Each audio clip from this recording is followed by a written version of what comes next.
Hey everybody, it's Tedderink. I've been really excited for this because, well, Skyward Sword's coming out soon, and pretty much every single review I've seen of it gives it a perfect 10. So I thought, why not take my own, do my own take on the Zelda timeline. I'm not going to be including Skyward Sword. I was thinking about playing it first and then doing this, but then it might get too confusing and I'd have to play the other games to understand some things. So basically what I'm doing is all the console 3D Zelda games and the 2DS games. And everything here is based off a quote, a theory, or a fact. And I will try to back things up as much as I can. If someone here feels that I'm missing something from all the 3D Zelda games or the 2D Zelda games, the 2DS Zelda games, tell me, because I can reconsider and think about it. Also, Skyward Sword is supposed to be the earliest point in the Zelda timeline. It shows how the Master Sword was created and how Hyrule was made. So, this is it's kind of, that's pretty much self-explanatory, so, yeah. I can't wait to play it this Sunday. I don't know if this video is going to be out by Sunday, but it probably will be out before Sunday. Hopefully. Okay, let's get this started. So to start off, let's go to Ocarina of Time. Everyone loves this game, including me. Basically, you're a little elf kid who goes through time and defeats an evil beast known as Ganon. You can do certain things only as young Link and certain things as adult Link, so it's kind of, 50-50.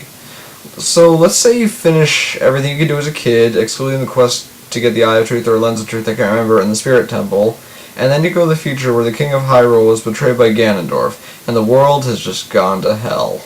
You have to go through all the temples to get enough power to beat Ganon, the final boss.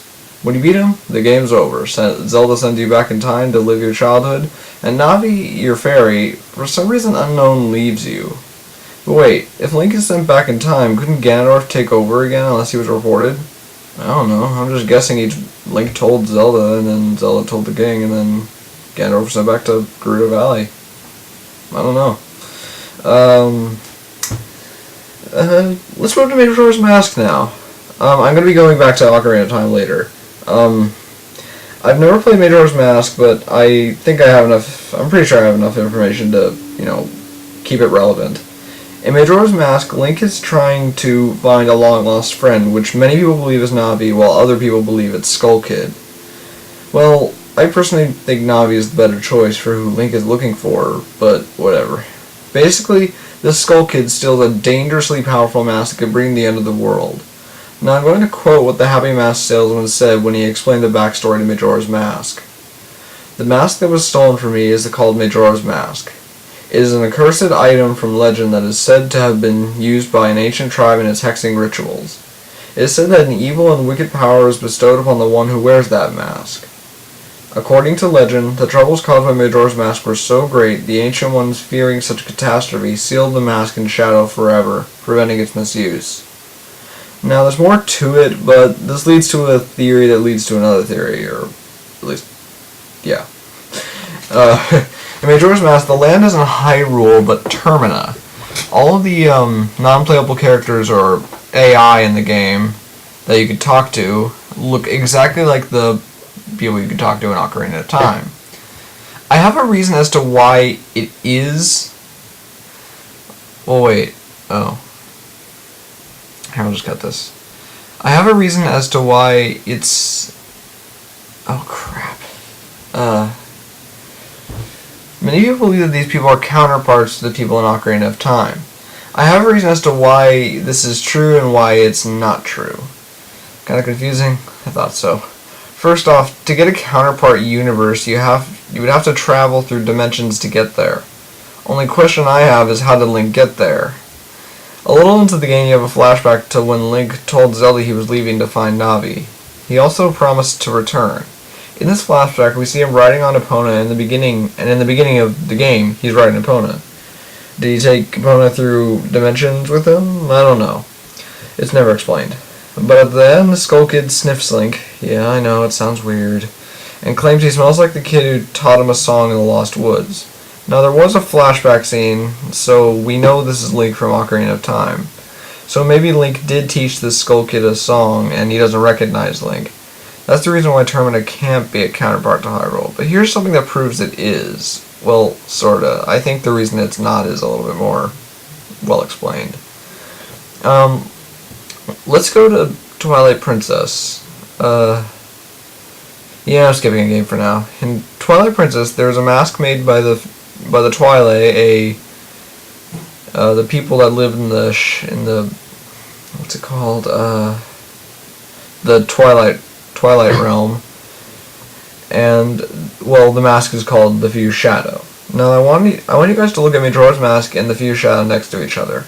I'll give you 5 seconds to figure it out. 5 seconds for each.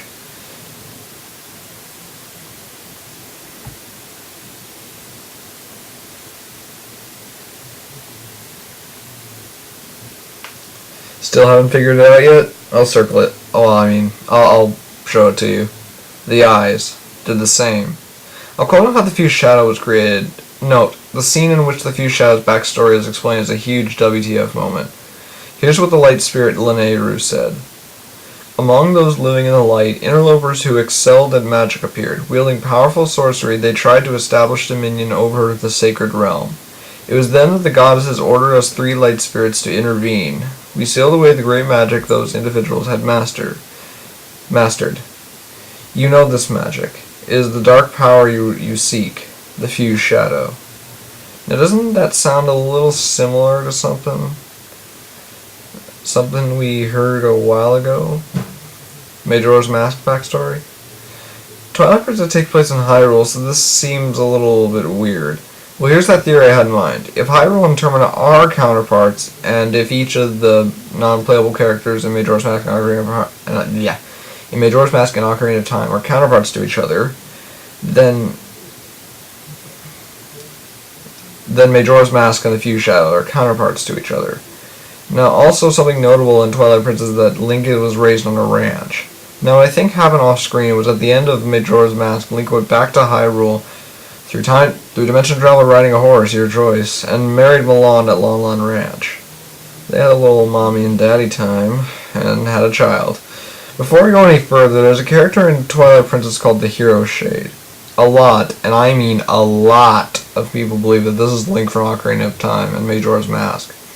Some people say the sword is the same as the Gilded Sword. Some say the shield is the Mirror Shield from Majora's Mask. I can't really see any resemblance of either. Now, the Hero Shade is technically a Stalfos, which is the only enemy to appear in every Zelda game. How are Stalfos, or Stall Children, created? Well, when someone dies in the Lost Woods, they either become a Skull Kid, a Stall Child, or a Stalfos.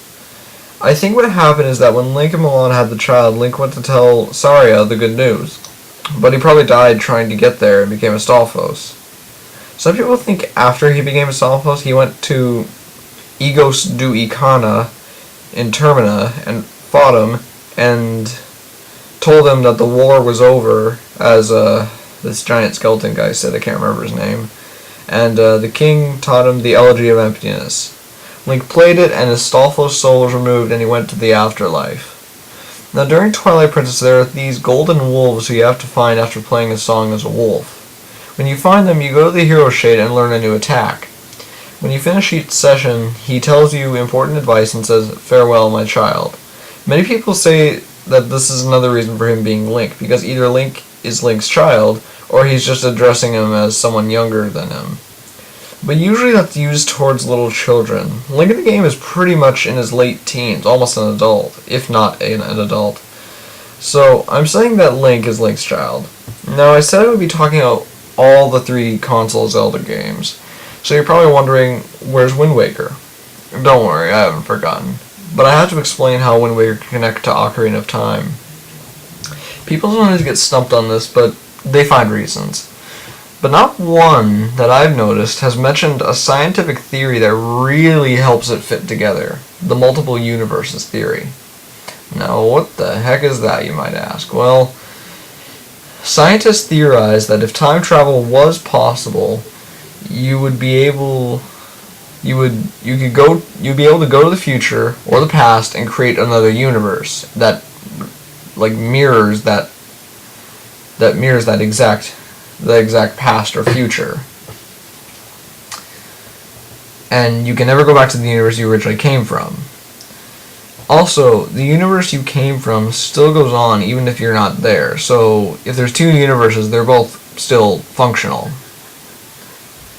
Remember when I said that you could only do certain things as a kid and certain things as an adult in Ocarina of Time? Well, let's say again, you do everything you can do as a kid, and you go to the future. If the multiple universes theory fits here, Link would have created a second universe. Now after a while in the future, you have to go back in time to get the lens of truth.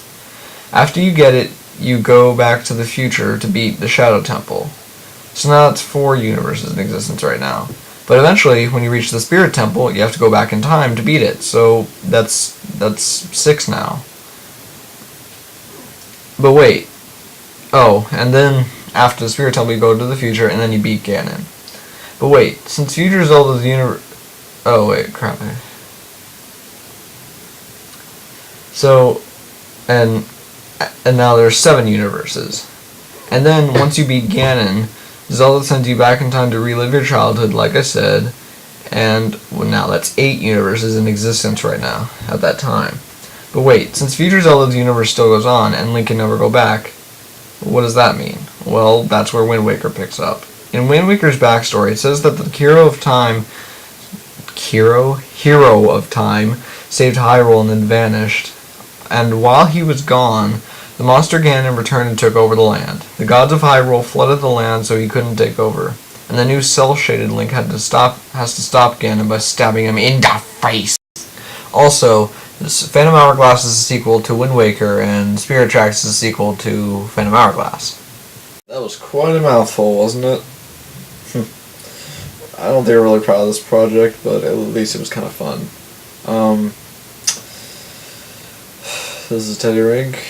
I'm in a different shirt and I don't have my sword on. And I need a drink. Coca-Cola.